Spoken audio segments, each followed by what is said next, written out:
What does that mean? Damn.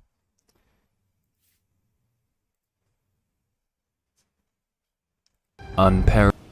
1,500. It's time one. Let me know.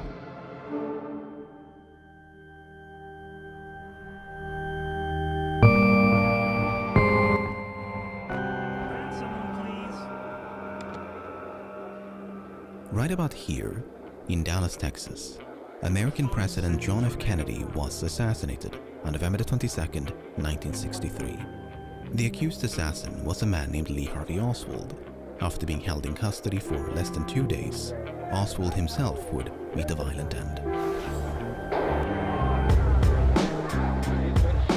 According to a subsequent investigation, Oswald had fired 3 rounds from the Texas schoolbook depository. Police recovered 3 shell casings and a bolt-action rifle from the 6th floor of the building.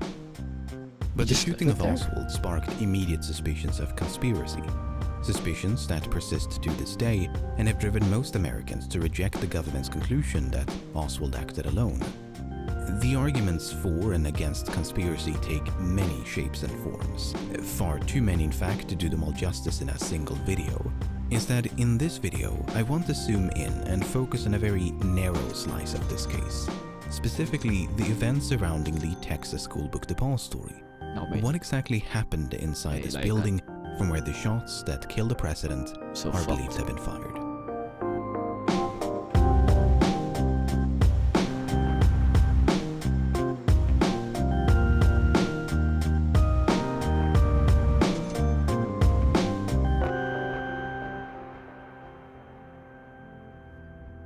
In September of 1963, a young man named Wesley Frazier received a call from an employment agency. There was a potential job opening at the Texas Schoolbook Depository. On September the 13th, Frazier made his way from Irving, Texas, down to central Dallas. He met with Roy Truly, the superintendent of the building, and was hired on the spot. Back in Irving, Frazier lived with his older sister, Leanie Randall. A few houses down the street lived a woman named Ruth Payne. On October the 14th, both Randall and Payne had a cup of coffee at the house of a neighbor. Payne brought along a friend and Russian immigrant named Marina Oswald, the wife of Lee Oswald. Marina could barely speak any English and had been staying with Payne for a few weeks, partly due to her husband's unemployment. The subject of Lee looking for work and that he hadn't found work for a week came up while we were having coffee. And Mrs. Randall mentioned that her younger brother, Wesley Frazier, thought they needed another person at the Texas Schoolbook Depository where Wesley worked. Payne and Marina returned home, spoke with Roy Truly over the phone, and secured a job interview on behalf of Lee Oswald. The following morning, he went down to the book depository and began his first day of work on October. His name is Arthas Minifil, and his profile picture is the old guy from Squid Games. The fuck? To hell and back.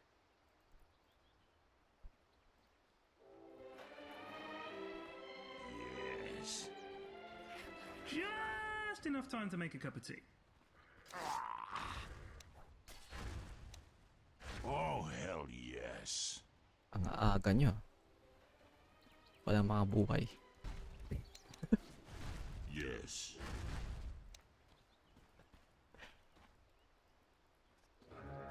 Prowling. Wala sila ng gano'n sa kaya natin ma-steal to. Time to get angry with Tingin each na other. ko yung ano. Time for strong-arm tactics. PA fuck. Hit those other Yeah, creeps. it's gonna be a difficult ass lane. Wait, what? Onward. Ba yung ano? First blood na lang tayo dito. Why not? Support pala ako. Oh, yes.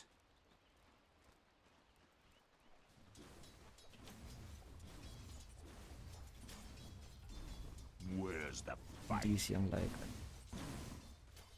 gyro sa taas. Feel the Wala rage kasama of a dito. Why not? Wala, too late. It's now. Hindi rin Here's mapatay. all you need of hell. Hindi rin mapatay yan. Yes. Masyadong pull out sa story yung ano eh. Yung creeps.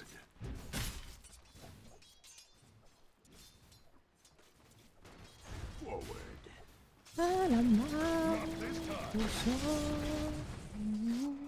Yes.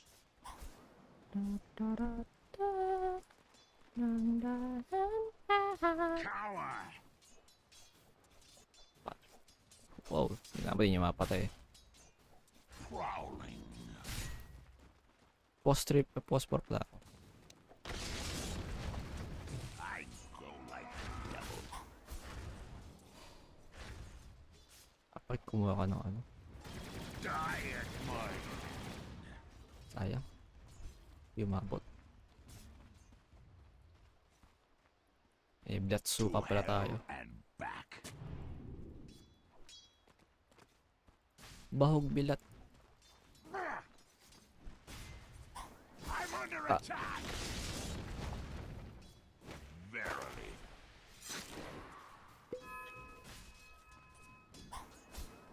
Yes.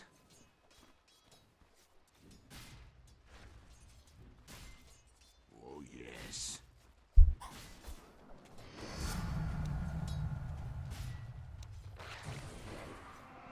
Oh hell yes. Betty. Feel my claw.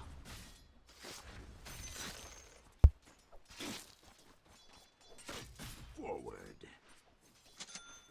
Axe defies you. Hunger Games. Where's the Hunger fight? Games mo.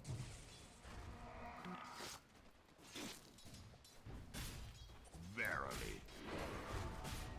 Yan yung Hunger Games. Oh hell yes.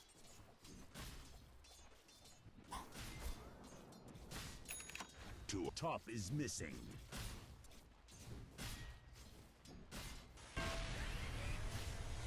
Prowling.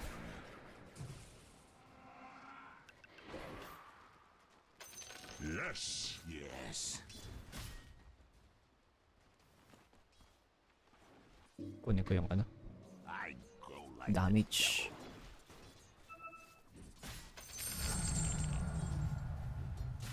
yes.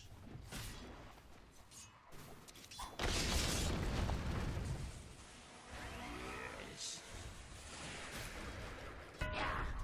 Okay. Mine. Onward. Bloodseeker pala sa taas. Pinasubmit, no?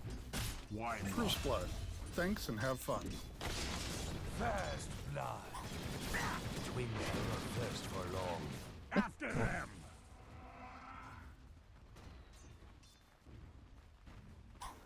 Oh yes. Sayang, oh. Shit. Abot. Dyer's courier. Why not? Uli ka. I've got the magic touch. Just realized that sounds sexual. That sounded really sexual, not gonna lie. I've got the magic touch. Forward.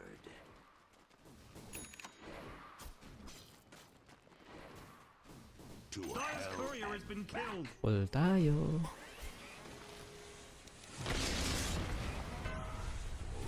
yes.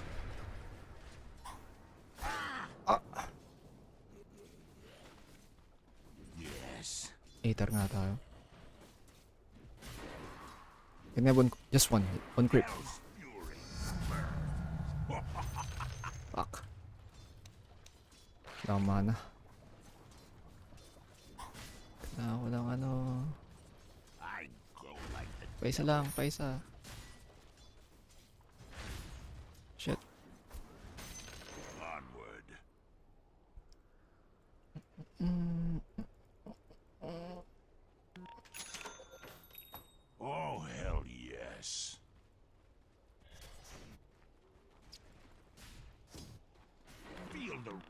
rage of a mage.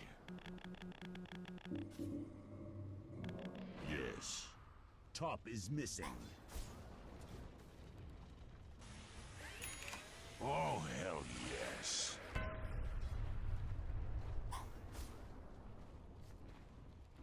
Why not?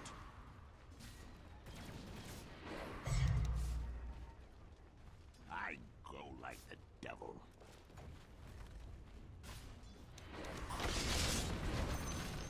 Yes.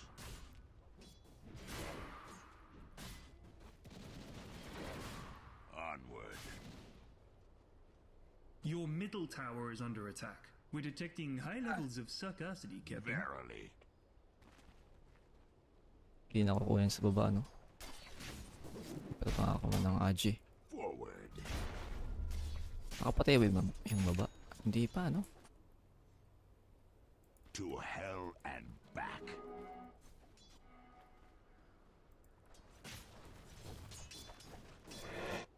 Pardon the interruption, sir, but it's a phone call from your middle tower. It says it's being destroyed.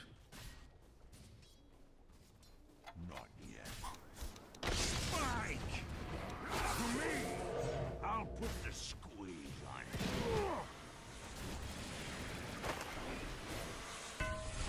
Aray. Sakit naman.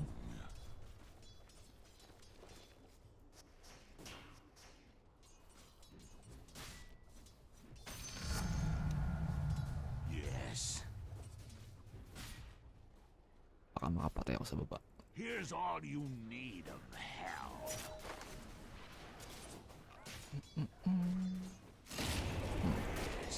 Saan punta? Gago AFK yung ano natin. ES. Feel the rage of a mage. Your middle tower is under attack. To hell and back. Radiant structures are fortified. Blood. Oh, hell yes. Here's all you need of hell. Here's all you need of hell. Yes. Mine! Your middle tower is under attack.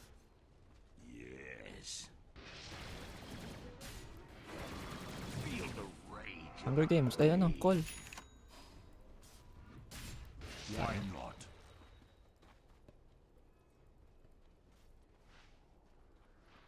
Yes.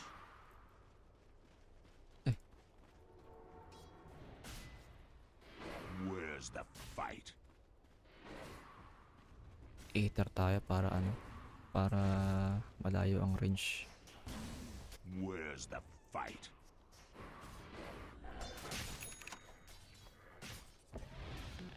Forward.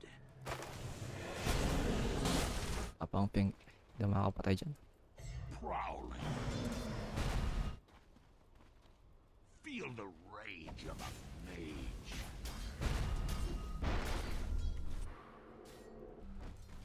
Pinggirin ko yan. Onward. Kung meron. Dire structures are fortified. Talon.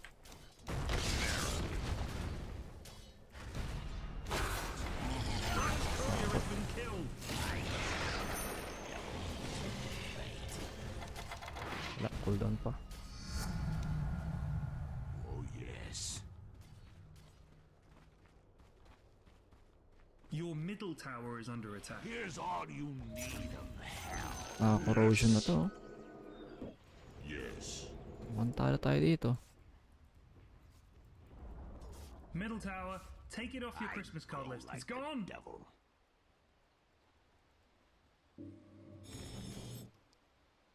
Oh yes.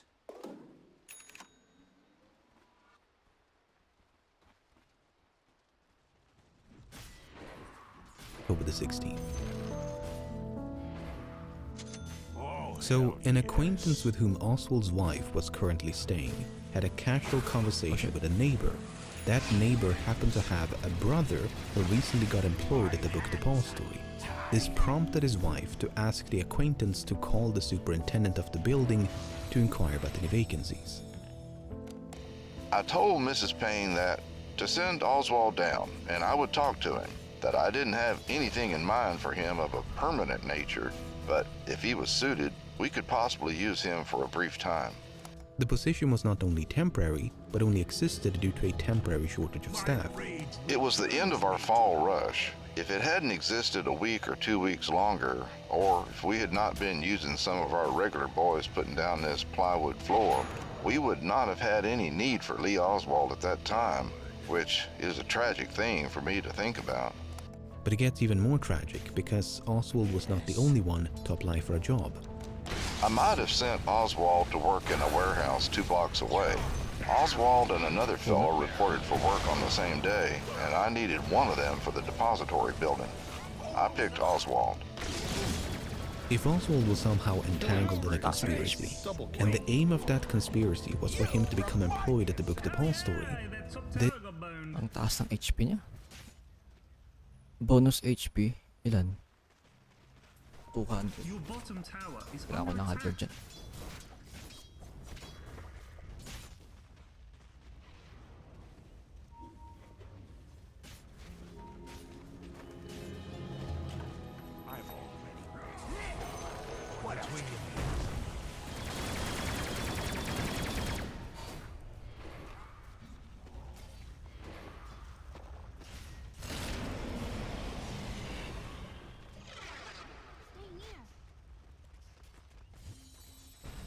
Killing spree.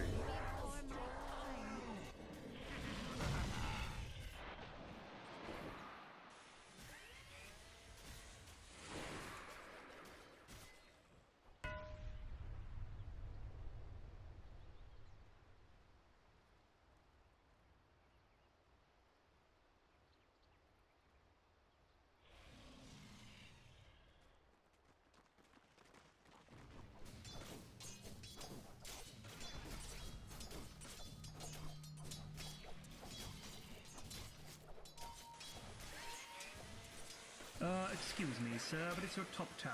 It says it's being destroyed.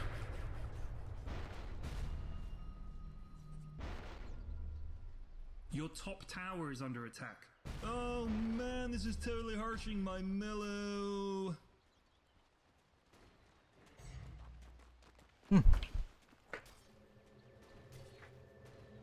Where's the fight? Come and get it!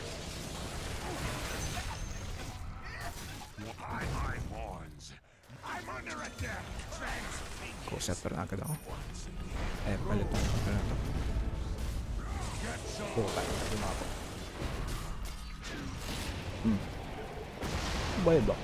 Pero, Dominating, I guess. buhay ba? Bakit?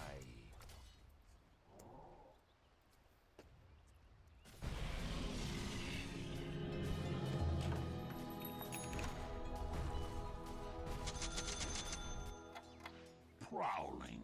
Support to. Ng basura. Basurang support. Yes.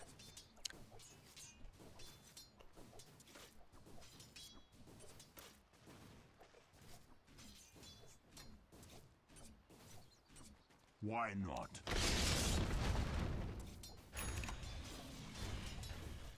Punched your ticket.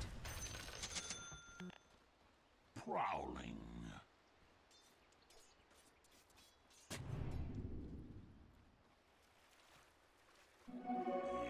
Yes.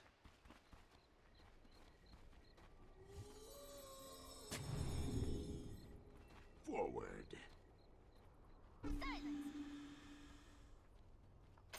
Let's oh hell yes. Radiant structures are fortified.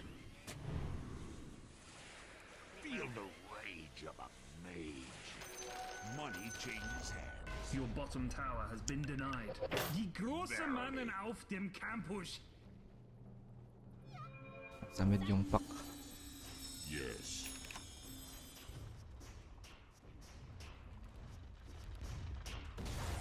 Parang alam na alam nila na. Wait pa sila dito. Ah, meron nga. Oh yes.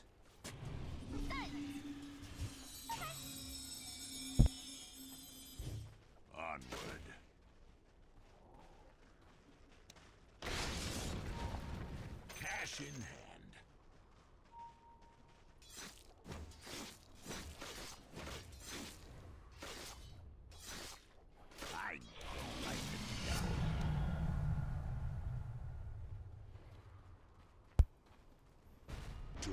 hell and back.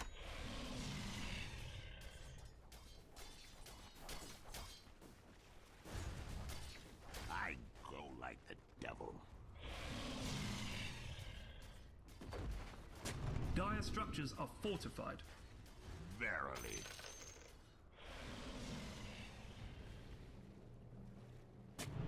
Forward.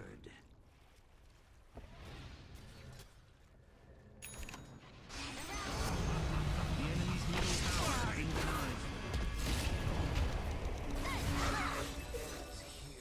Yan dito na tinamaan.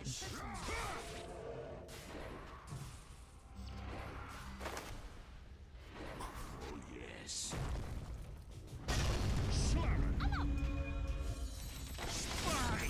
Tanga. Oh hell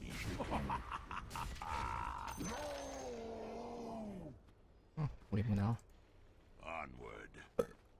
This roundabout sequence of events is a very strange way to go about it.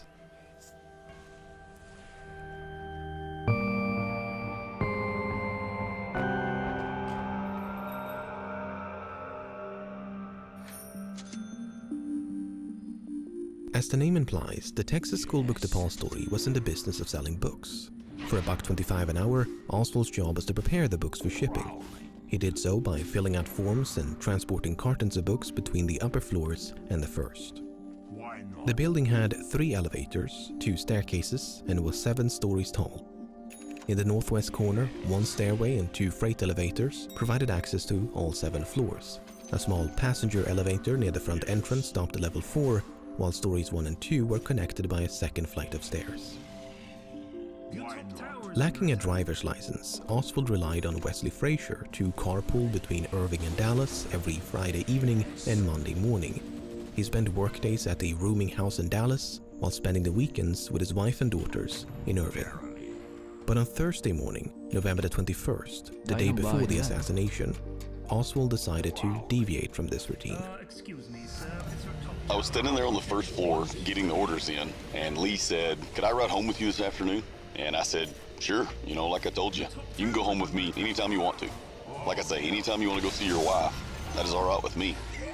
Lee had never gone home in the middle of the week before, so I asked him why, and he stated that he was going home to get some curtain rods for his apartment. I asked if he was going home on Friday as well, and he said no. the enemy's bottom tower. Frazier drove Oswald back to Irving, where he arrived unannounced at the household of Ruth Payne. Both Payne and Marina were surprised to see Oswald on a Thursday. They assumed he'd come to make amends with Marina due to an argument they had had a few days before.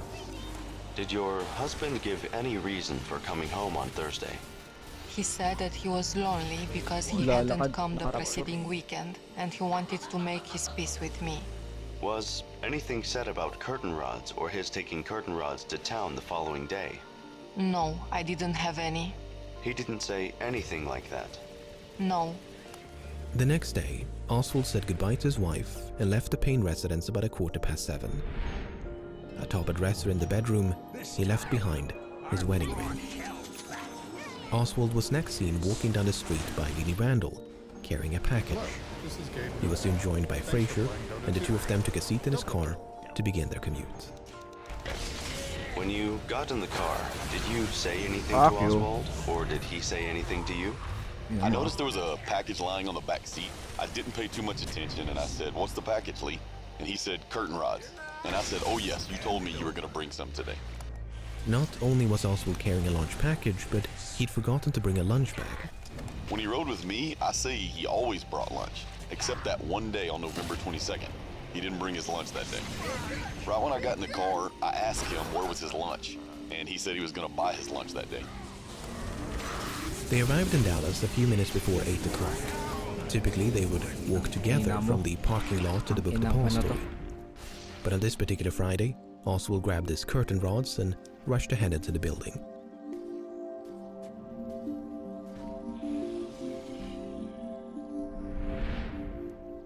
Working on the ground floor, in view of the rear entrance, was their colleague, Jack Doherty. Did you see Oswald come to work that morning? Yes, when he first came into the door. Did he have anything in his hands or arms? Well, not that I could see of. Frazier and Doherty are the only two people known to have seen Oswald entering the building. Frazier says he was carrying a package.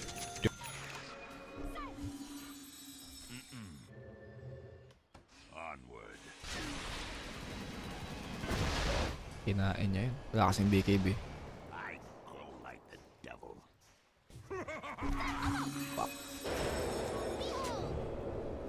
To hell. Kaya naman tayo sa ano.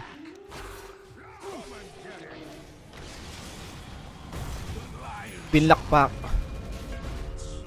In my father's name, I strike you down.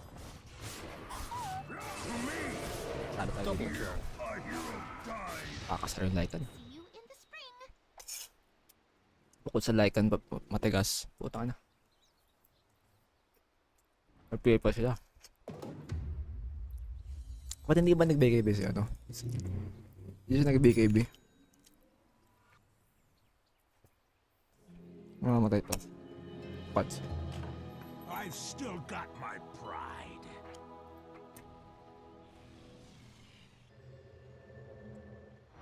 Why not?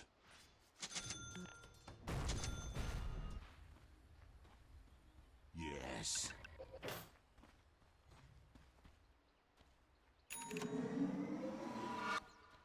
Yes.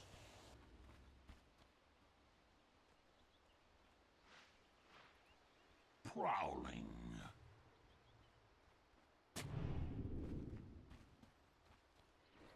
Verily.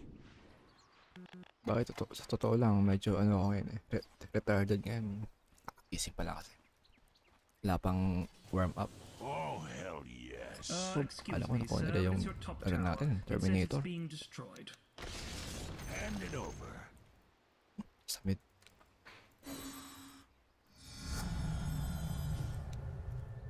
Yes. Paags na pala to. I grow like the devil. Ang taas ng HP oh. 2,100. Yes.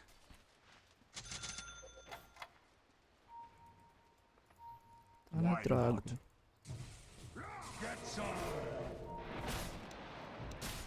Feeling yourself. Nakama ko yung hex bricks para ano. Umambot tong mga Oh, hell yes. Your middle tower is under attack. that. To hell with you.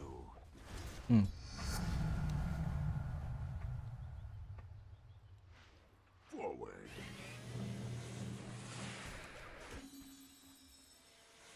Bumili na kayo ng BKB. Yes.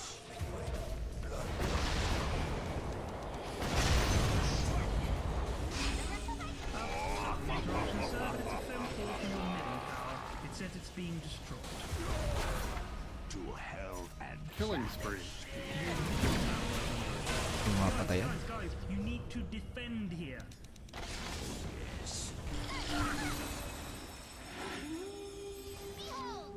A dominating Your bottom performance. tower Double is kill. under attack. Can we pause, please? I'm terrified beyond the capacity for rational thought. verily. Merendas nyo. Radiant structures are fortified. Your bottom tower is under attack. Prowling. Bottom tower go bye-bye. Verily. Na-finger ko yung ano. 3 inches na yung ano ko. Finger ko. To hell and back.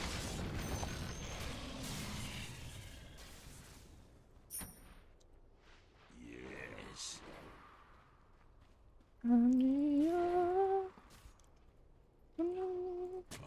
Ay puta. Ay putang ina. Ayaw mag-cast. Killing spree. May you ride on leathers that puck out. Ayaw mag-cast.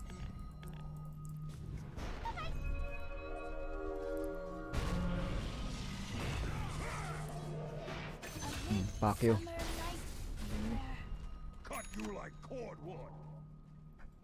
Eh, pagpamin mo yung ano, axe namin. Sige lang. Haste lays waste. Hey, someone check Roche. Maybe they're doing Roche. Wait, Dyer did Roche. Ano?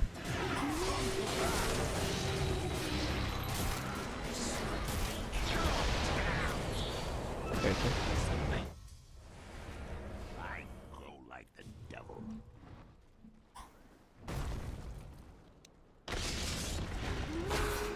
Oh shit.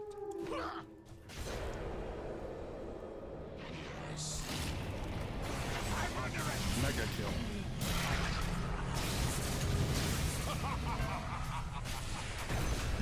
Ines pa. Ang inang ES yan.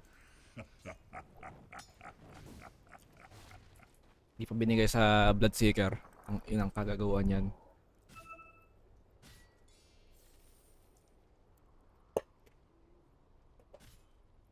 Doherty says he was not. Contradictions like this one will become a recurring theme throughout the rest of this video. We'll take a closer look at the missing curtain rods in a later chapter, but for now, let's stay with Oswald.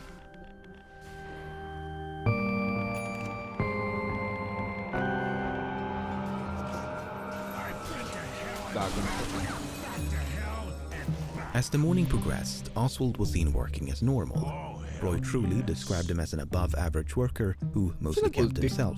In fact, he was a bit of a mystery to his colleagues. On the way back and forth between Irving and Dallas, did you talk very much to each other? No, sir, not very much. He was one of these types that just didn't talk. I was acquainted with Lee Oswald during the time he was employed at the book depository, but I never did get to know him well. He did not mix with the other employees and did not appear to want to make friends with me or any of the others. Did you ever speak to Oswald? Yes, sir. Did he ever speak to you? No, sir. He never replied to you? No, sir. Would you say he was unfriendly? Yes, sir, I would. But there were exceptions to his reticence, and one of them occurred on this Friday morning. James Jarman was working on the ground floor when he observed Oswald staring at the window facing Elm Street. Oswald was standing up in the window, and I went to the window also. And he asked me, what were people gathering around the corner for? And I told him that the president was supposed to pass in the morning, and he asked me did I know which way he was coming. And I told him, yes, he'll probably come down Main and turn on Houston and then back again on Elm. Then he said, oh, I see. And that was all. Your middle tower is under attack. It's a brief yet fascinating moment. It almost seems as though Oswald had no idea that Kennedy would pass by the book depository. This was indeed the case for some of his colleagues. Jarman himself had only been made aware of the fact shortly before he spoke with Oswald. There's no doubt that Oswald knew the president was coming to Dallas, but whether he knew the route of the motorcade is much more difficult to prove. The route of the motorcade had only been finalized a few days before the visit and hinged upon its destination. Kennedy was supposed to attend a banquet in Dallas, but no one could agree on a venue. It came down to two options: the Trade Mart northwest of downtown or the Women's Building to the east. One of the more vocal proponents of the Trade Mart was Texas Governor John Connally, and after much back and forth, he finally got his way on November the 14th. Had the Women's Building been selected, the motorcade would have sped through Dealey Plaza east on Main Street, significantly further away and perpendicular to the book depository. Not to mention that First Lady Jacqueline would have been seated between the building and the president. The selection of the Trade Mart meant that the motorcade would now head west on Main Street and make these turns through Dealey Plaza to reach the northbound lanes on the freeway. Now, these turns could still have been avoided had the motorcade continued like so and not taken the freeway, but since the freeway was the more scenic and expedient route, it was the more attractive choice. All of that is to say, the success of the assassination was largely dependent upon the selection of the Trade Mart.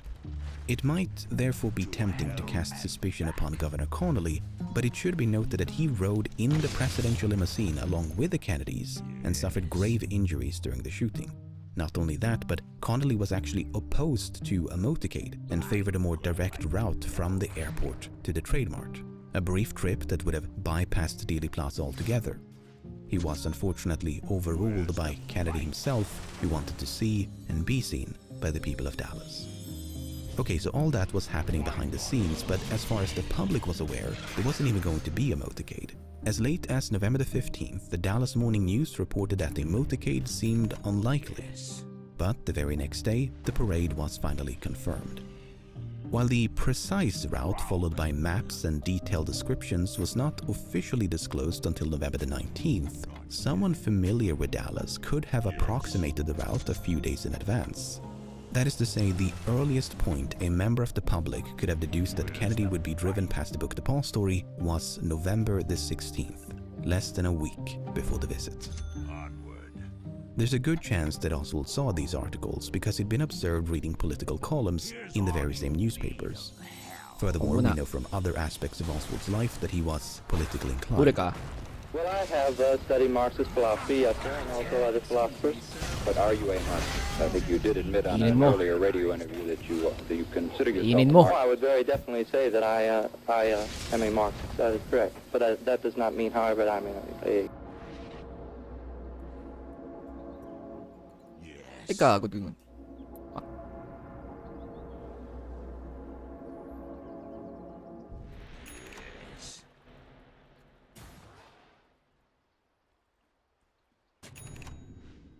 Yes.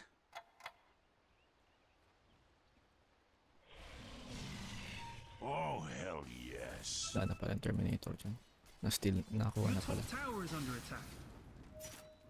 Radiant structures are fortified. Dire structures are fortified. Feel the rage of a maiden. Nakuha na pala.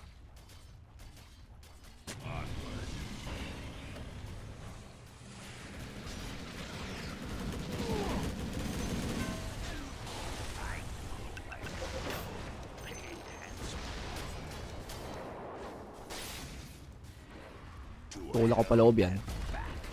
Matikas ka. Those sods, we got their bum tower. Yes. Rock on, Tommy.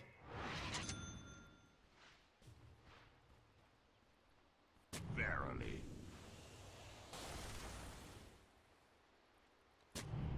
Wala mga words dito. Forward. Pinaglalagay yung mga words nyo. Meron ba kayo? Ay, tago. I'll take that. I'm under attack. Why not?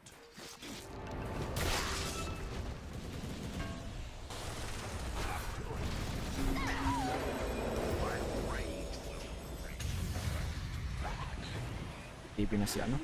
Laikan.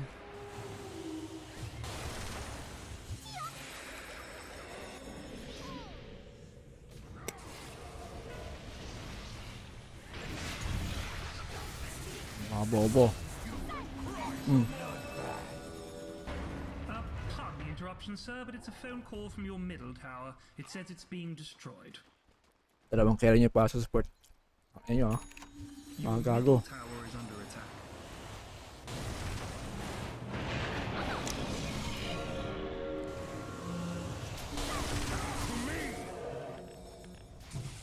Hindi mapatayan. Kailangan nyo ng certain price. Ayun lang yan.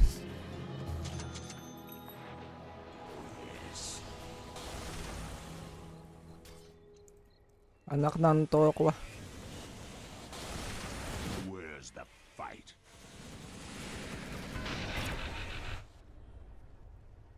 Grabe naman kayo. Yes.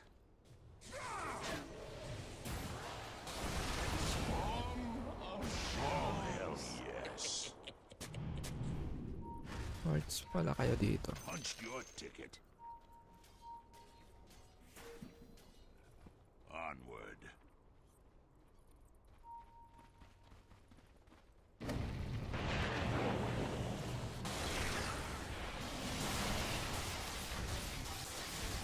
Ay, putang sakit.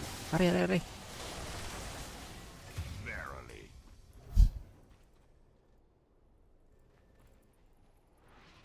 Why not?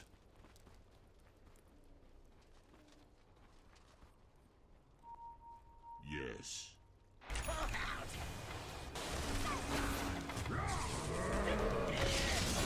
Okay pa. Oh. I'm gonna 6 inches na yung ano ko. To hell and back. Dead pa siya. Ayan na. Nakapos naman eh.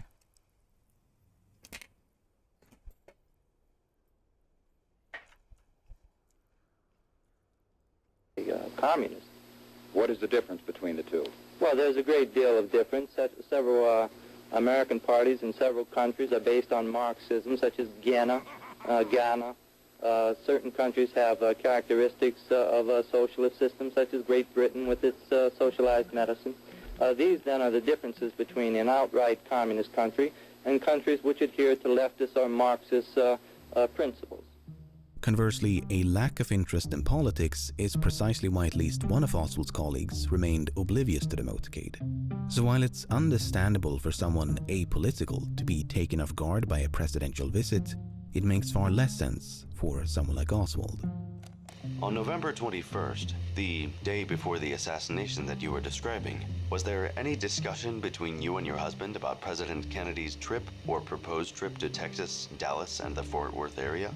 I asked Lee whether he knew where the president would speak and told him that I would very much like to hear him and to see him. I asked him how this could be done, but he said he didn't know how to do that and didn't enlarge any further on the subject. Had there ever This been... was also somewhat unusual, his lack of desire to talk about that subject any further. How did you think it was unusual? Could you explain that? The fact that he didn't talk a lot about it. He merely said something as an answer and did not have any further comments. Do you mean by that, usually he would discuss a matter of that kind and show considerable interest? Yes, of course. He would have told me who would be there and where this would take place. We'll never know what Oswald was thinking when he spoke with James Jarman shortly before the assassination. But it is worth repeating, though, that Oswald was hired on October the 15th. That's a full month before the motorcade route had been decided, let alone announced to the public. Yes.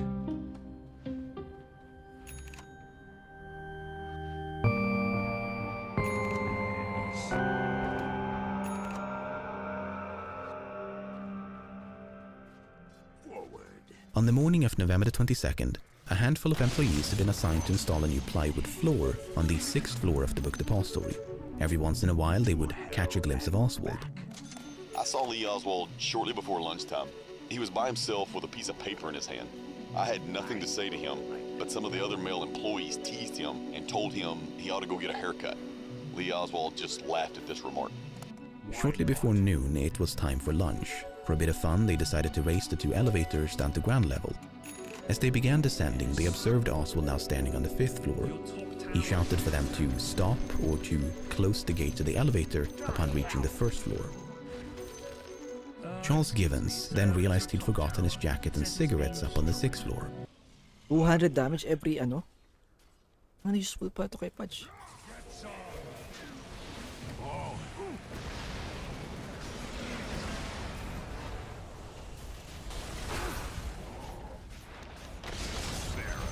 Remember that top tower you liked so much?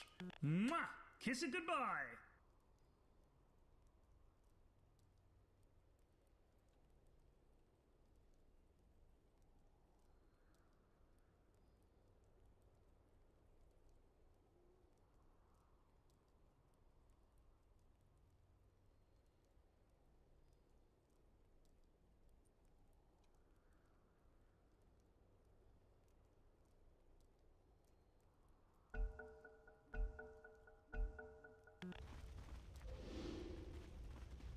Your middle tower is under attack. Prowling. Basura ng internet ang puta.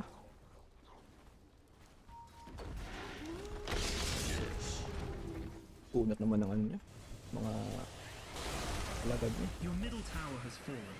Verily. Magkamay dito yung ano, pack. Makapakyo ka sa akin. Forward. So. Okay, engage nyo. Buwan niya.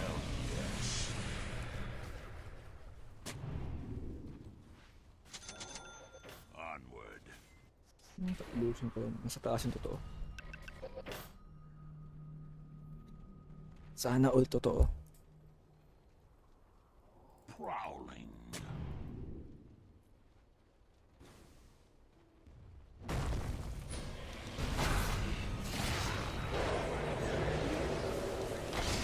Killing spree. Bago ka ah. Puno.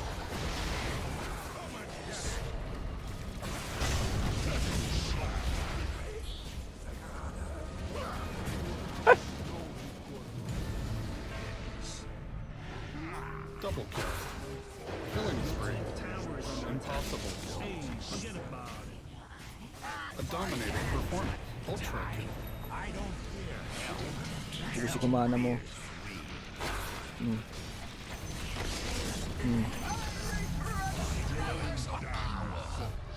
Ina nyo ah. Why not? Tatlong nag-buyback. Finger that of that damage. Should I go for that? To hell and back. Every 9 seconds meron ako. Stop. Die at my Shit. Sige. Tingin ko hindi man nagagamit yung masyado yung finger. Wala pa akong scepter. power pours into me. Asan yung carry natin? Pat nasa taas. Onward.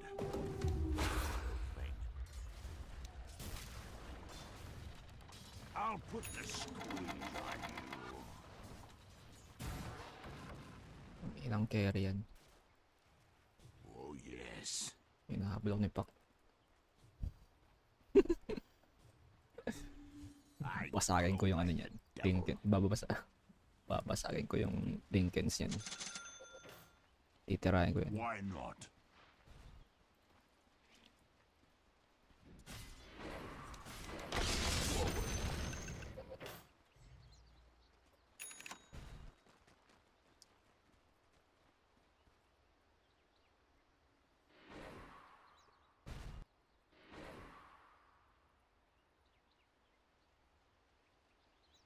Yes.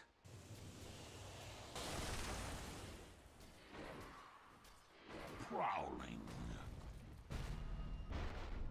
Here's all you need of hell. To hell and back.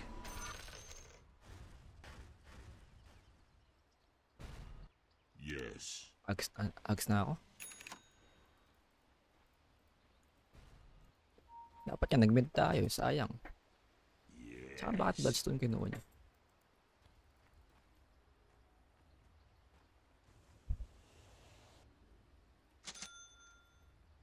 Okay, parang may ano tayo. AOE na ano. Yes. Benta ko na dito yung... Ay, wala.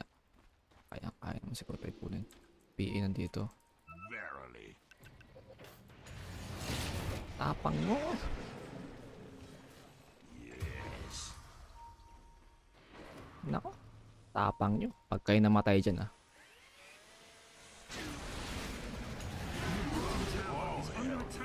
Double kill.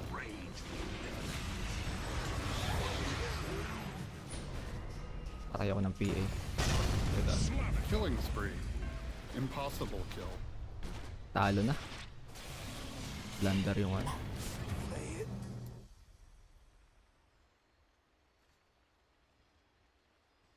Yeah. Yeah. Your middle tower is under attack. Radiant structures are fortified. Dire structures are fortified. Your middle tower is under attack. Why is this so bloody difficult? Middle tower, take it off your Christmas card list. It's gone!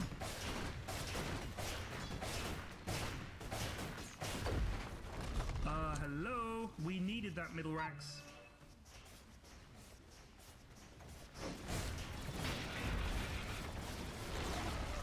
Your bottom tower has fallen.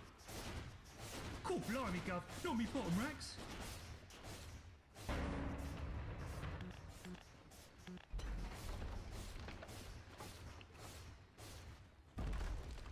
Your bottom barracks has fallen.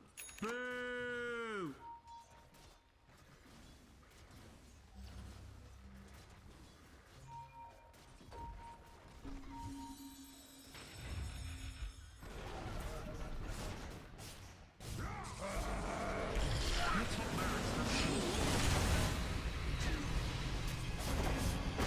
Napatay. Time to take matters into my own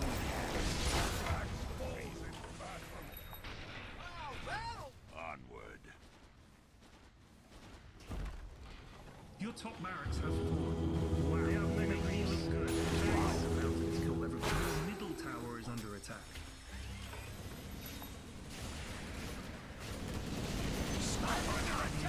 Talo tayo sa draft niya.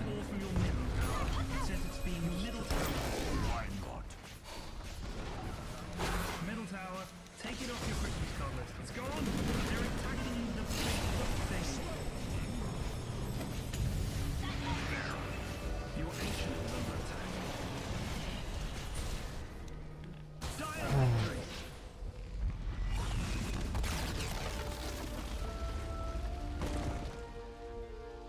Ganda na sana.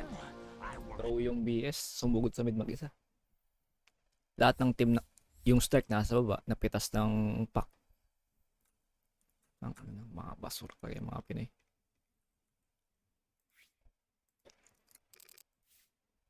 Basura ang putang.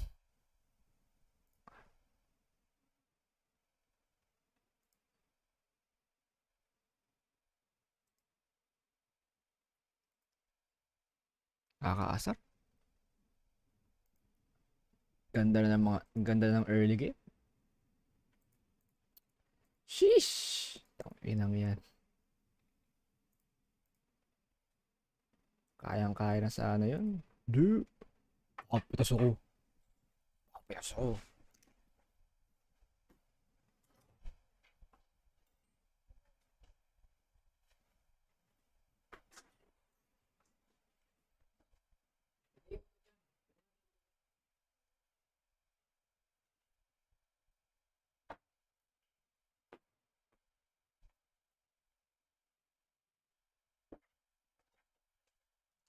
Bad trip. Anyway.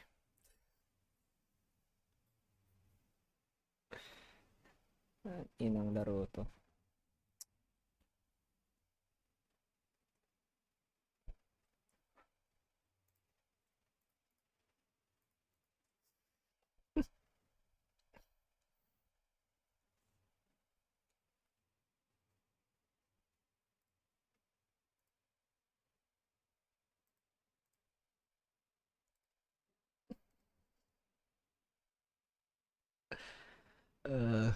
COD nga muna ako. Ang mga tao yan. Nakakasar. Anyway.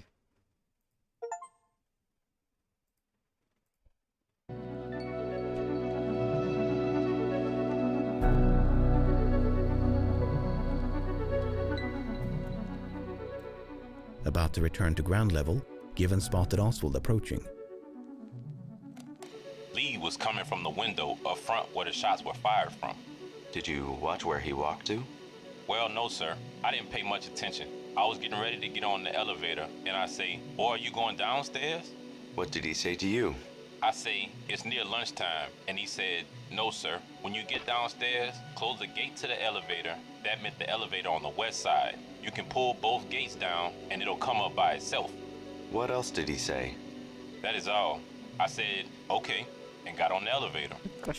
And with that, Givens became the last person inside the book depository known to have seen Oswald before the assassination. At least, that's the official story. The encounter was fixed at 11:55, more than half an hour before the shooting. But other employees claim to have seen Oswald in other parts of the building around the same time or even later than Givens. Givens himself provided conflicting accounts. But I'm getting ahead of myself. This encounter notwithstanding, Givens was not the last person to visit the 6th floor. Shortly after Givens had left, Bonnie Williams grabbed his lunch and went upstairs. He sat down right about here to await the president's arrival. Now, when you were sitting by the window, could you see down towards the southeast corner? No, sir. I couldn't see anything as I remember there. About the only thing that I could see from there would be the top edge of the window because the boxes were stacked up. Did you see anyone else up there that day? No, I did not. The southeast corner is the location from where the shots that kill the president are believed to have been fired, the so-called sniper's nest. Williams says he was alone, but admits his view was obstructed by tall stacks of boxes. Meanwhile, down by the main entrance, someone was attempting to gain access to the building. I met an elderly white man at the entrance of the building who asked me to direct him to a restroom. The man was very old and feeble and could hardly make it up the steps. About 5 minutes later, I saw this man leave the building and enter an old Buick automobile with 3 elderly white women. The Buick then drove away. Did you see him talk to anyone in the building? No, he went straight out. This individual was never identified and is the only unknown person known to have entered the book depository before the shooting.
Okay, just want some chill bundle games, I guess. Ay, farm ko pala yung ano, yung pistol, yung ano, basilisk. Farm ko yun. Plunder ba? Plunder. Wala. Putang inang yan. Rotations yan. Trio, squads, duos. Are you kidding me?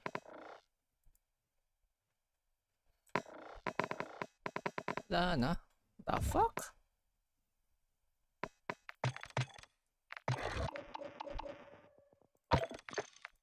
I could even get this one. One-shot operator kills with shotguns. That's bullshit. After finishing his lunch up on the 6th floor, Bonnie Williams heard the voices of James Jarman and Harold Norman emanating from the floor below. Feeling a bit lonely, Williams went down to the 5th floor and joined his two colleagues. The exact time of Williams' departure is unclear, but it was likely no more than 10 or even 5 minutes before the shooting. On the grounds below, a sea of spectators lined the streets of Elm and Houston. Every once in a while, one of them would glance up at the book depository. Indeed, Jarman, Williams, and Norman were spotted on multiple occasions, leaning out the far east windows on the 5th floor. But movement could also be seen on the floor above them, a floor that, by all accounts, was now supposed to be empty.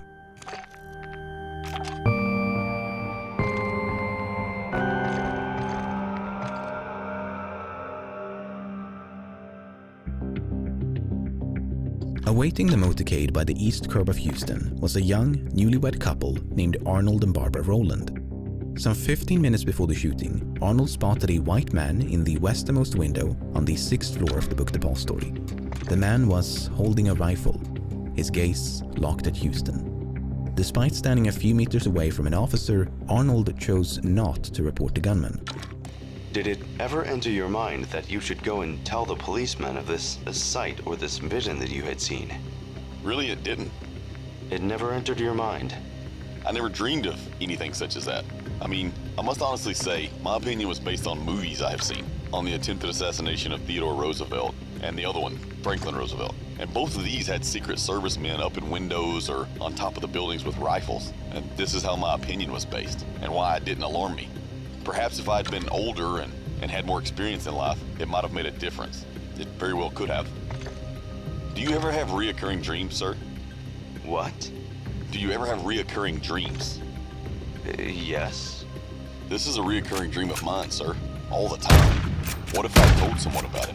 I knew about it enough in advance, and perhaps it could have been prevented. I mean, this is something that shakes me up at times. If Rowland's recollection is accurate, it stands in direct conflict with that of Bonnie Williams, who claimed to have eaten lunch on the same floor at the same time. Williams neither saw nor heard anyone, despite having an unobstructed view down to the southwest corner of the building where Rowland claimed to have seen the gunman. A few minutes later, a different spectator named Howard Brennan spotted a white man pacing to and fro the easternmost window on the 6th floor. At 12:30, the presidential limousine emerged from behind a building and began driving north on Houston. As the car made a sharp left turn at Elm, a high school student named Amos Ewens glanced up at the book depository and caught sight of a protruding metal rod.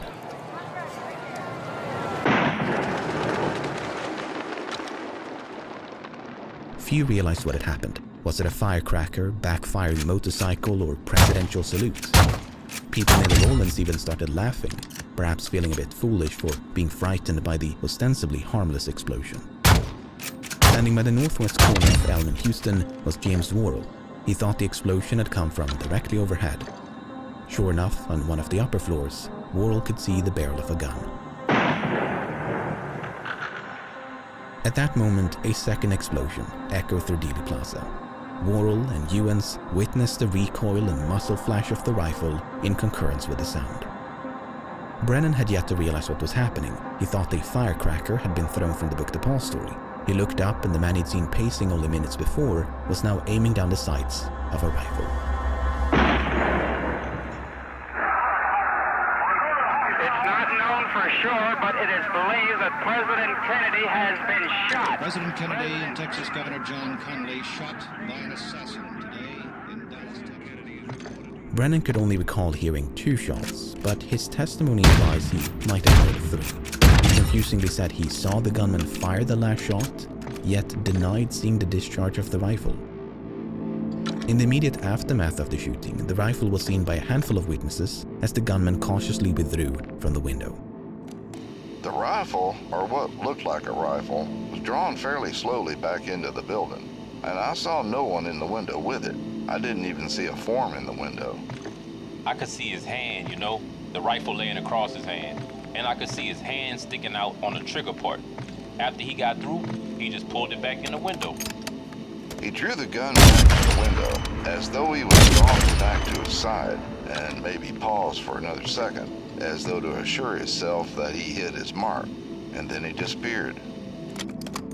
Neither you and Strix saw the face of the gunman, and thus offered little to no information regarding his appearance. Arnold was quite some distance away, yet furnished a basic description of the man he'd seen about a quarter of an hour before the shooting. A description that was quite similar to the one provided by Brennan, who got the best look at the gunman. Taken together, these accounts paint a picture of an assassin on the 6th floor of the book The Paw Story, taking aim with a rifle and firing at the president from the sniper's nest. But other accounts leave room for a bit of doubt.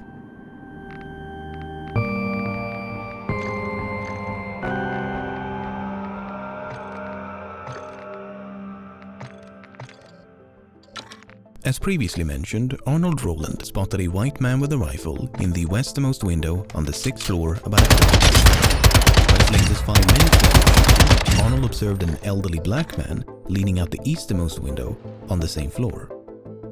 He might have confused the 6th floor with the 5th, where James Jarman, Bonnie Williams and Harold Norman did indeed lean out the windows. In fact, they were the only black employees known to have watched the motorcade from a floor above the 1st. Except they could hardly be described as elderly. But then, take a listen to this. Will you describe with as much particularity as you can what that man looked like? It seemed to me an elderly black man. That is about all. I didn't pay very much attention to him.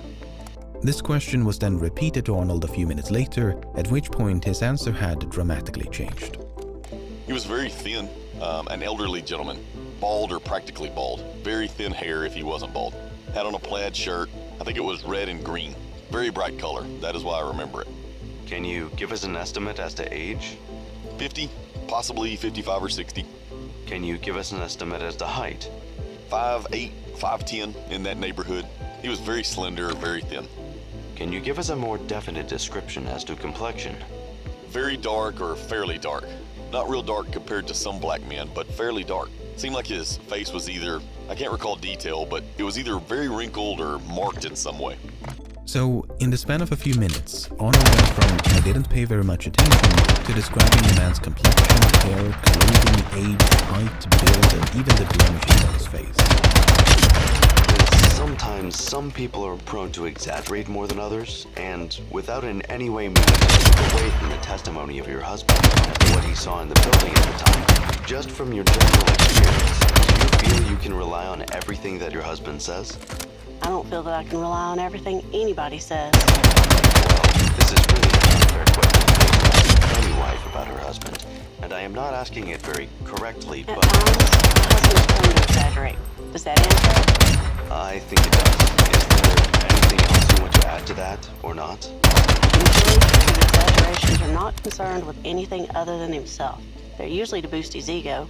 They usually say that he is really smarter than he is, or he's a better salesman than he is. Something like that.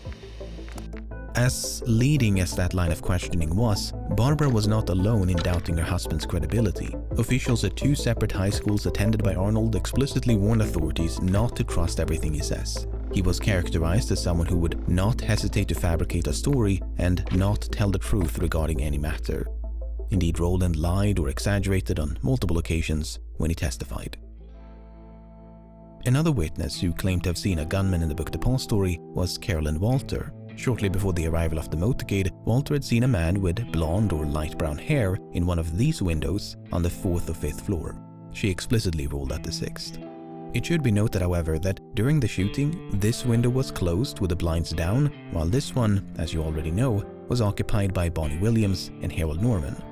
In any case, the light-haired man seen by Walter was holding a machine gun, and standing beside him was another man wearing a brown suit. Much like Arnold Roland, Walter assumed the gunman was a presidential guard and refrained from telling the police. In fact, there's no evidence she told anyone of what she'd seen, not even the colleague with whom she watched the motorcade. In Walter's defense, 2 other witnesses recalled seeing a man with light or light brown hair on the 5th or 6th floor, except they never saw a weapon nor an accomplice. Disagreements regarding the floors were at least in part due to the ground floor lacking visible windows. How do you know it was the 6th floor? 6th floor rather than the 5th floor? I went with the FBI and I showed them the window, and I didn't count the bottom floor. You mean the first time you gave a statement, you didn't count the bottom floor? That's right. Another source of confusion was the distinct visual difference between the 7th floor and the ones below. When you first glance at the building, you're thrown off a little as to the floors because there's a ridge. It almost looks like a structure added onto the top of the building, about 1 story above. So you have to recount. Not only that, but multiple witnesses described the 6th floor as the 2nd floor from the top. But in the chaos that ensued, it seems the tail end of that sentence was not always recorded.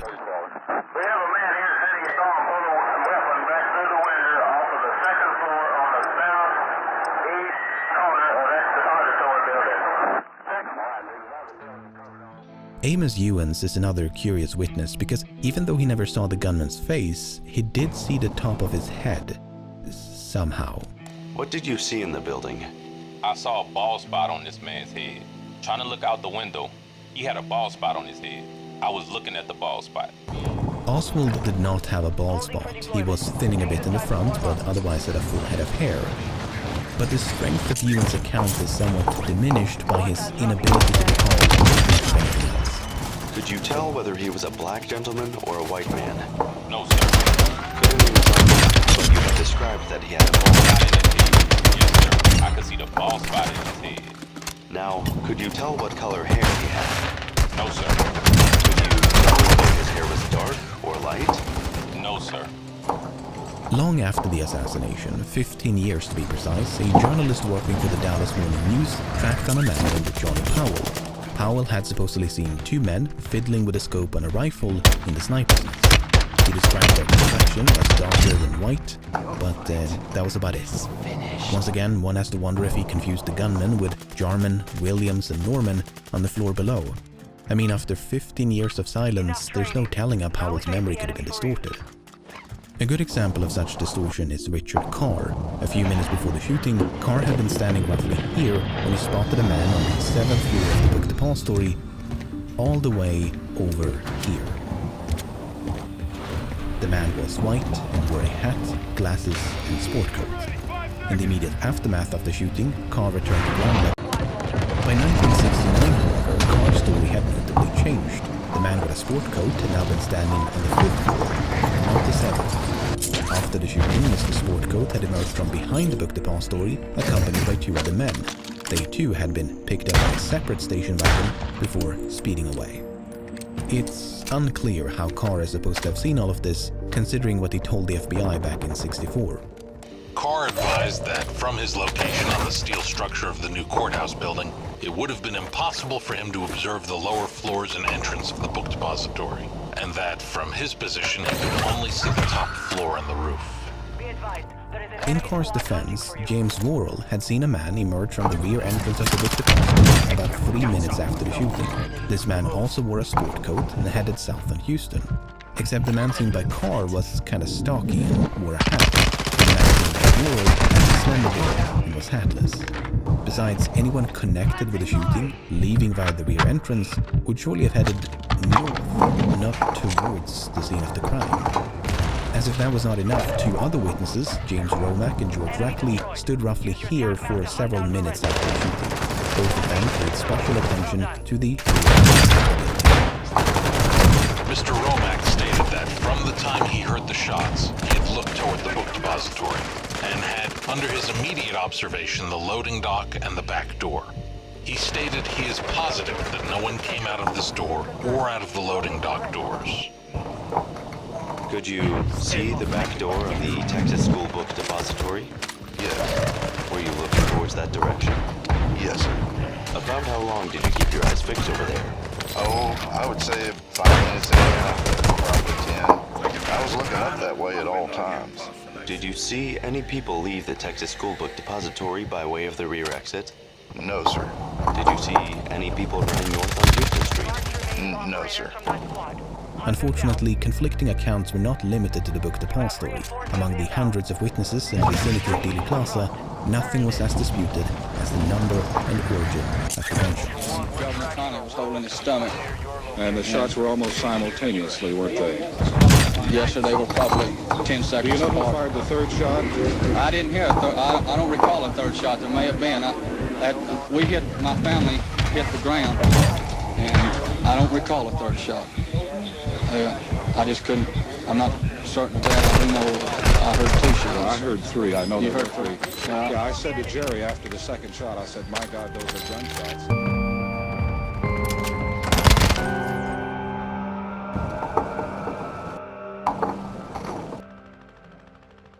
No one knows exactly how many spectators were in or near Dealey Plaza at the time of the assassination. Well over 200 were at some point questioned by a combination of authorities, journalists and others. Attempts have been made to consolidate the various accounts, and it's clear from all such attempts that the majority of witnesses heard 3 shots. What's a bit less clear is the source of the explosions. The gunman was either placed in the vicinity of the book depository, marked here in red, or an area west of the building, marked in green, known as the grassy knoll. But as you can see from these pie charts, the assessment of ear-witness testimony is highly susceptible to bias. It's a surprisingly subjective exercise that can lead to widely different results. Nevertheless, there were a substantial number of witnesses who pointed to the grassy knoll, located roughly here, and many of them were scattered throughout the plaza. To give you some examples, August Campbell was standing near the front entrance of the book depository, yet believed the shots had come from the grassy knoll. Meanwhile, Marilyn Sitzman was standing on the grassy knoll, yet believed the shots had come from the book depository. Standing beside Campbell was a woman named Geraldine Reed, who believed the shots had come from the book depository. Standing by the curb in front of Sitzman was William Newman, who believed the shots had come from the grassy knoll. One might therefore conclude that there must have been 2 assassins, one in the book depository and one in the grassy knoll. Indeed, countless authors and even a congressional investigation have done precisely that. Now, the scope of this video is not nearly exhaustive enough for me to attempt any conclusions regarding a second gunman, but I do want to leave you with this. You might have seen these unlabeled blue slices before. Well, that's how many witnesses heard gunshots coming from multiple directions. That is to say, next to no one did. All the shots came either from the east or west, not both. Mr. Campbell believed the noise came from away from the book depository. This illusion, he explained, may have been due to the sound bouncing off the building and other objects in the vicinity. August Campbell was far from alone in being deceived by the pronounced echoes of the gunshots.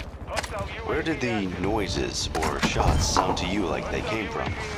It was hard to tell because they had an echo, you know. There was actually 2 explosions with each one.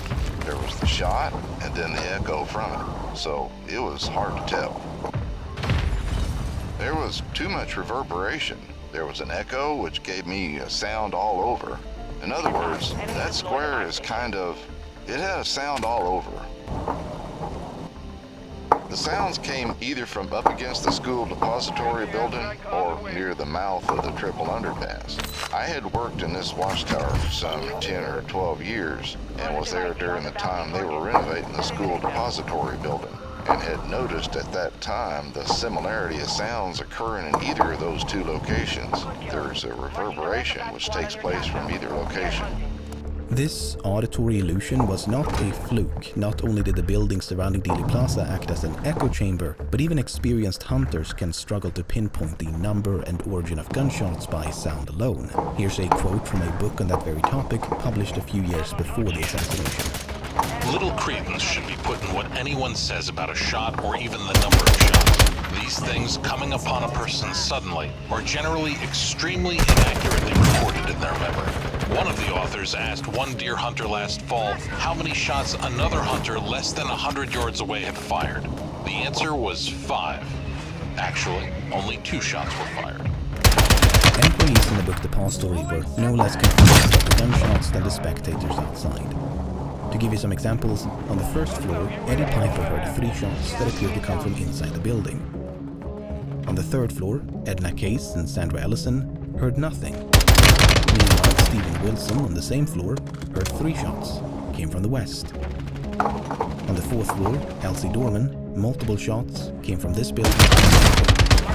Victoria Adams, 3 shots from the west. Mary Hollis, 3 shots inside the building. But some employees not only heard the shots, but could literally feel the explosions shake the building. Could you tell where the shots were coming from? Yes, sir. They came from inside the building. How do you know that? Because the building vibrated from the result of the explosion coming in. Did you know they were shots at the time? Yes, sir. They sounded almost like cannon shots. They were so terrific. Much like Geneva Hine on the second floor, Bonnie Williams could feel the explosions up on the 5th. It sounded to Williams as though the shots had been fired. His colleague, James Jarman, initially thought the shots had come from somewhere below, but then changed his mind and agreed with Williams. Harold Norman, meanwhile, heard far more than gunshots. Just after the president passed by, I heard a shot. And several seconds later, I heard 2 more shots. I knew that the shots had come from directly above me, and I could hear the expended cartridges fall to the floor. I could also hear the bolt action of the rifle. The explosions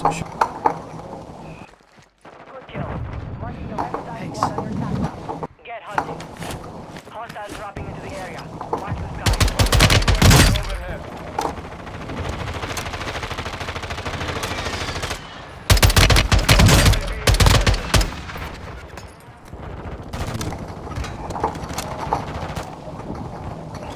Fire sale active. Buy station prices have been reduced. Target down. Marking the rest of them.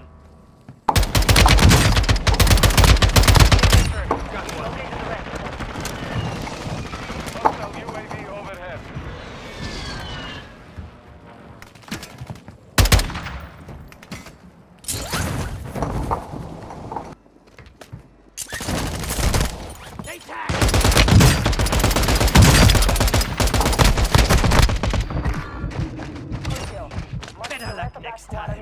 Flash incoming! Surgeons is about to end. Make it count. Dalawa. Throwing flash grenade. Fire sale over. Adjusting prices. Binlan yung sarili. Binlan. Dalawa, tatlo. Para sa tatlo ba?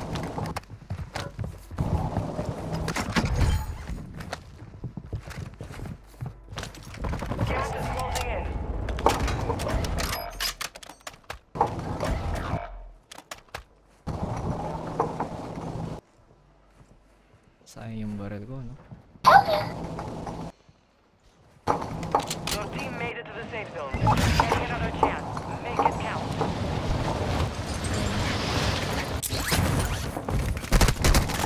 Enemy soldier incoming.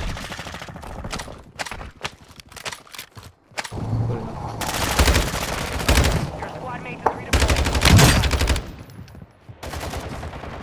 Rub some dirt on it, you will live. Bakit na ba sila? Your squad mate's back on. Nalis pa kita.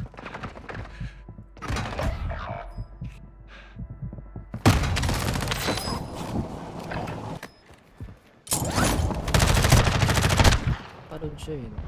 Resurgence has closed. No more second chances. shook the building, and a piece of loose plaster or dirt was dislodged from the ledge above and struck Williams in the head. Meanwhile, spectators in the streets below could see them leaning out the window.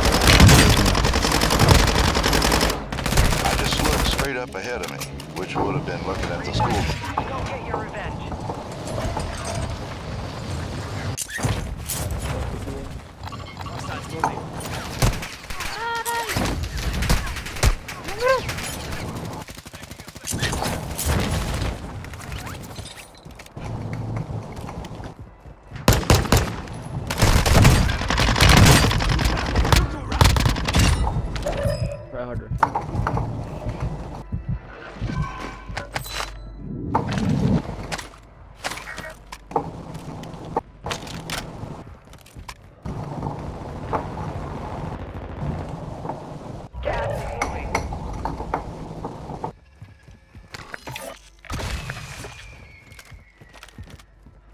di ko na bayad siya. Move to the safe zone. Hostile recon deployed. Hostile UAV active.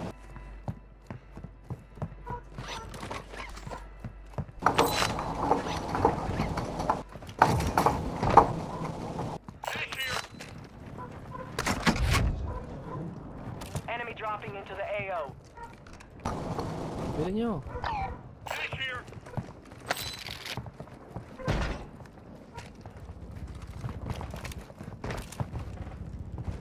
Marking buy station. Nakita ko yung ano. Hindi pala wall ba nga ba?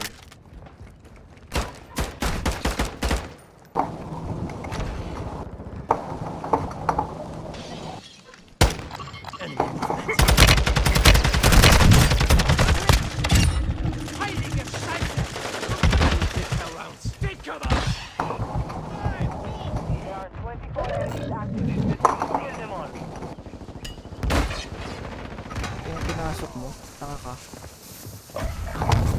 All stations, adjacent to the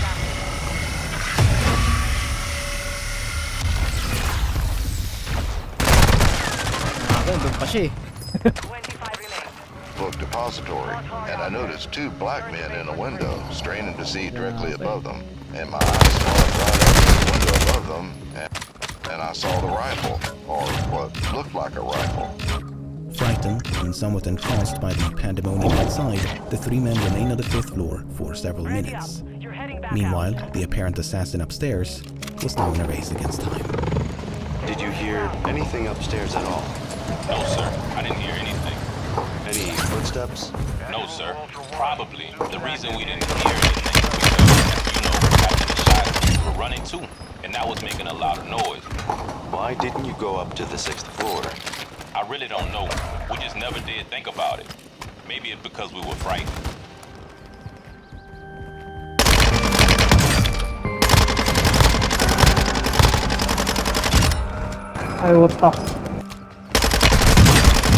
When the shooting began, motorcycle policeman Marion Baker had just made a right turn from Main Street to Houston. Baker recognized the explosions as gunfire and could see a flock of pigeons fluttering above two buildings further up ahead. Baker made a split-second decision and headed for the book depository.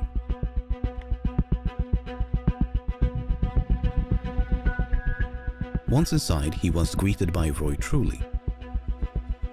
Truly directed Baker to the elevators, but neither was available.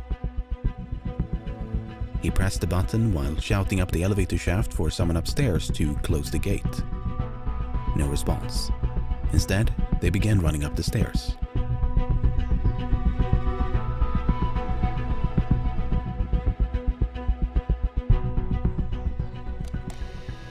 As I came out to the 2nd floor there, Mr. Truly was ahead of me, and as I come out, I was kind of scanning, you know, the rooms, and I caught a glimpse of this man walking away from this. I happened to see him through this window in this door. I don't know how come I saw him, but I had a glimpse of him coming down there. Where was he coming from, do you know? No, sir. All I seen of him was a glimpse of him go away from me. What did you do? I hollered at him at that time and said, "Come here." He turned and walked right straight back to me. What did you say to him? I didn't get anything out of him.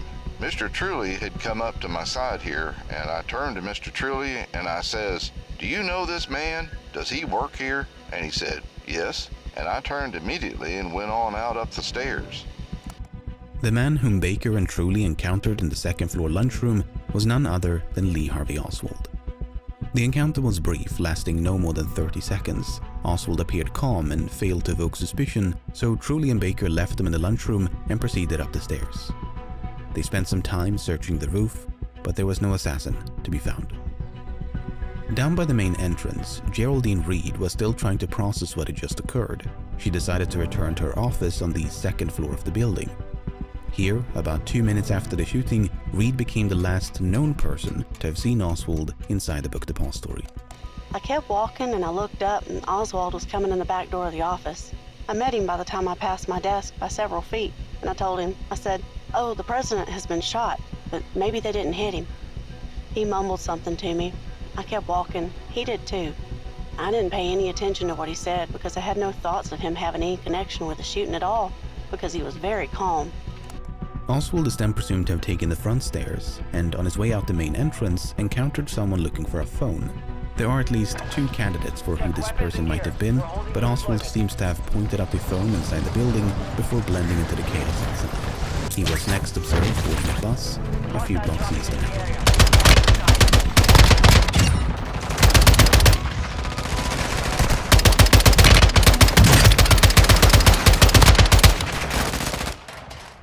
Nearly 4 months after the assassination, Julian Baker participated in a crude reconstruction of the shooting at 2 times. The experiment was repeated twice. On the first attempt, it took them 1 minute and 30 seconds to reach the second floor lunchroom. Then, 1 minute and 15 seconds. These time trials were primarily conducted to determine whether Oswald could have fired a shot from the 6th floor and still made it down to the...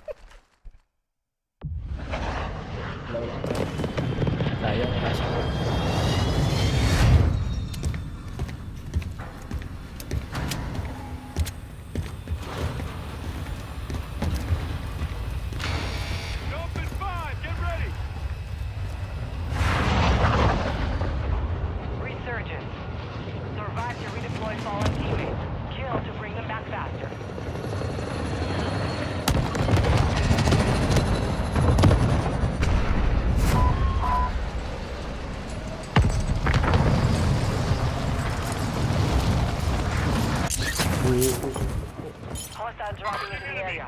Watch the skies.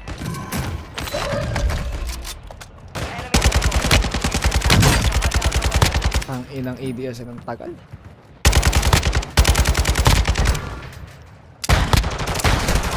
Operators from that squad. Hunt them down.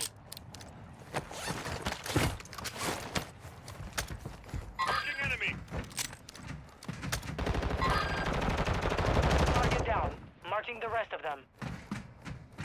Yeah, boy. Bison. Gago. Ang ina mo.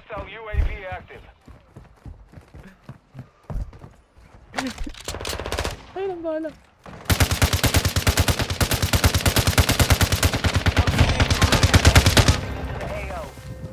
The enemy surveilling the AO. Stay low or use the water for concealment.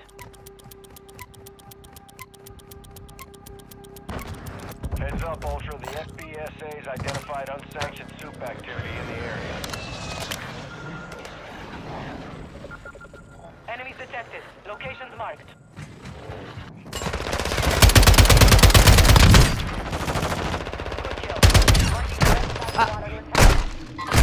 Enemy destroyed. Use your attack map to hunt down the rest of them. Cockroach ang puta. Hindi ko nakita yun. Hunt them down. Cockroach sa ano. The second, in time for his encounter with Trudy Baker. After all, if there wasn't enough time, Oswald... Nakadapa ang puta. Moving to my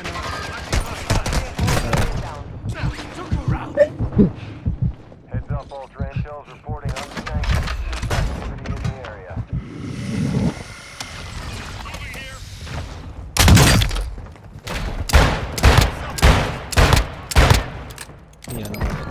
All Ultra, no soup activity detected at this time. Target down. Marking the rest of them. Hostile UAV in this sector. Tinara ko pento. Binuksan mo naman. Gas moving in. Copy. Enemy.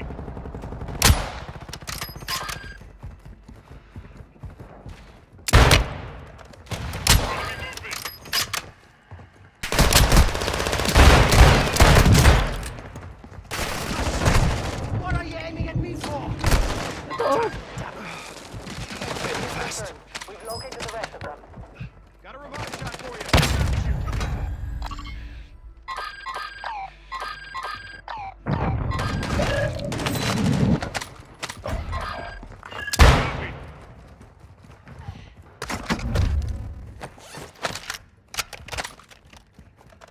Enemy soldier incoming.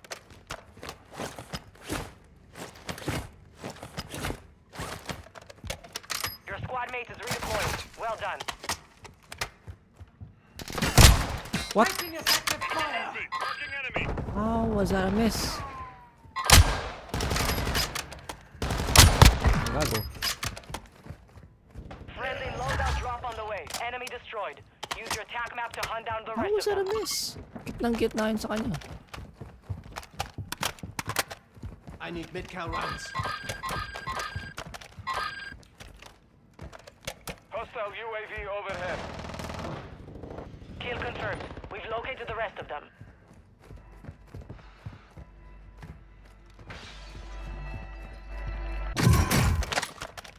Pistol here. Mortar strike on the way. Copy your mark. Mortar strike inbound. Суки, блядь!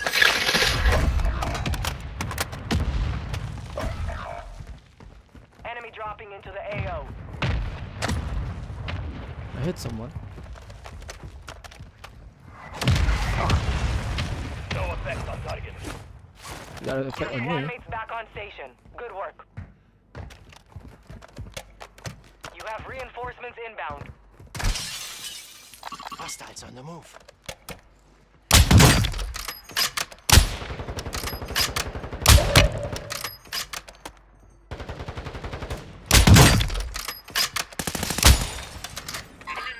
XP inbound. Locations marked.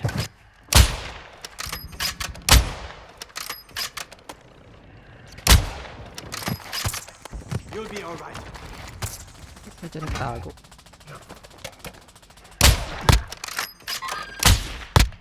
Лох, блядь!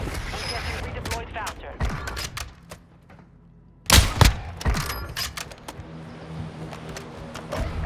Marked remaining operators from that squad. Hunt them down.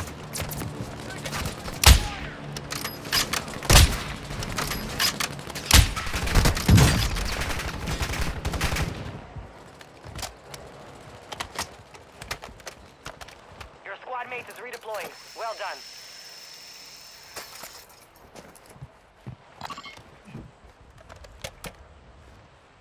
Hostile UAV active. Moving here. Hostile UAV overhead. Hostile dropping into the area. Watch the skies. Where? They'll come. Marking the rest of that squad on your tac map. Get hunting. Target down. Marking the rest of them.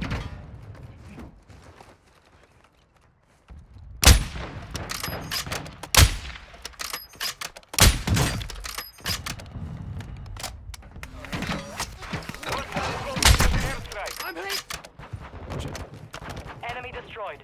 Use your tac map to hunt down the rest. Tignan mo, puta ka na! Hostile UAV in the sector. Gas is closing in.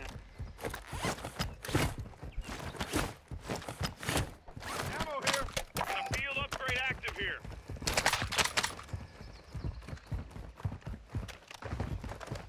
Got a custom weapon here. Yan ba yung angkin mo? Punin ko yan. Your team has entered the safe zone. Oh, ito nga yun.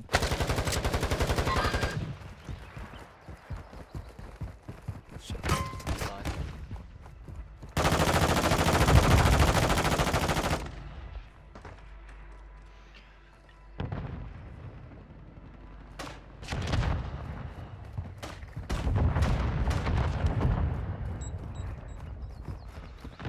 Moving here.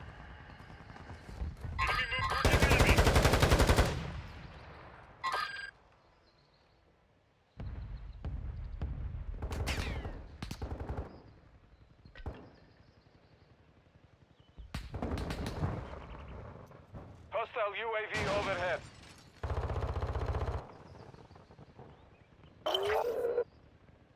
Bounty targets are up. Take them down. Man. Oh man. All Ultra be advised. V enhanced operators in the area. Engage with caution.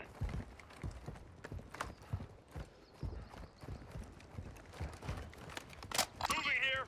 Ultra One, we're not seeing any rogue soups in the area. You're clear for now.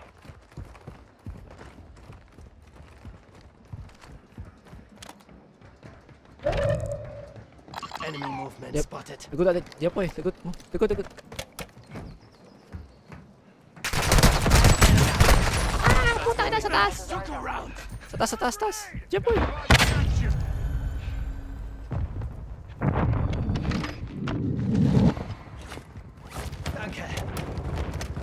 Kill confirmed. We've located the rest of them. Moving here.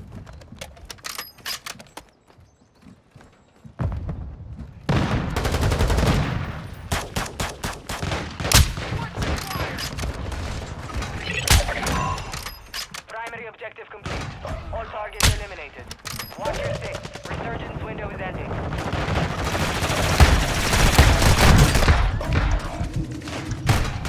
Fire Pinasok ko kasi. Okay, I'm going off. Naka 2 hours na ako. Damn. Bilis ng oras. Damn, son. Yung XP na ko sa ano. Yun lang. 7. What the fuck? Oh shit. But anyway, tama. And then